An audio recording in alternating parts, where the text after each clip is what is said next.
হয়েছে, তো সেটারই উদ্বোধন রয়েছে। আর এদিকে দেখো আমার বান্ধবীর মা মানে এখন আমার মায়ের বান্ধবী হয়েছে। তো যাই হোক, এটা আমার এক বান্ধবীর মা, তো কাকিমা, উনি আমার ভিডিও দেখে, সব ভিডিও, তাই বলছিল যে মা তুই যখন ভিডিওটা পোস্ট করবি তখন আমি দেখব।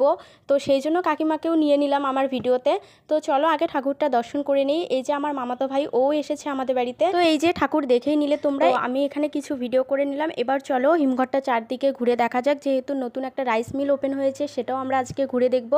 তো এই যে হিমঘরের এরিয়া এখান থেকে শেষ। তো এই যে এখান থেকে শুরু রাইস মিলের এরিয়া, অনেক বড় একটা এরিয়া জুড়ে। আমরা তো এখানে পুজো পার্বণ ছাড়া ঢুকতে পারবো না, তাই জন্য আজকের দিনেই আমরা সকলেই আসি। আর অনেক মেয়ে ছেলেরাও আসে যারা এসে হিমঘরটা ঘুরে দেখে, মানে আজকের দিনেই তাদের সুযোগ, সবাই ভিতরে এসে কলকারখানা টানাগুলো দেখে। তো যাই হোক, এখানে এসেই দেখি প্রসাদ খাওয়ানো শুরু হয়ে গেছে। তো আমরা যেহেতু এখনই আসলাম, তো এখন প্রসাদ খাবো না, প্রথমে আমরা জায়গাগুলো ভালো করে ঘুরবো, দেখবো কোথায় কি, তারপর প্রসাদ খাবো।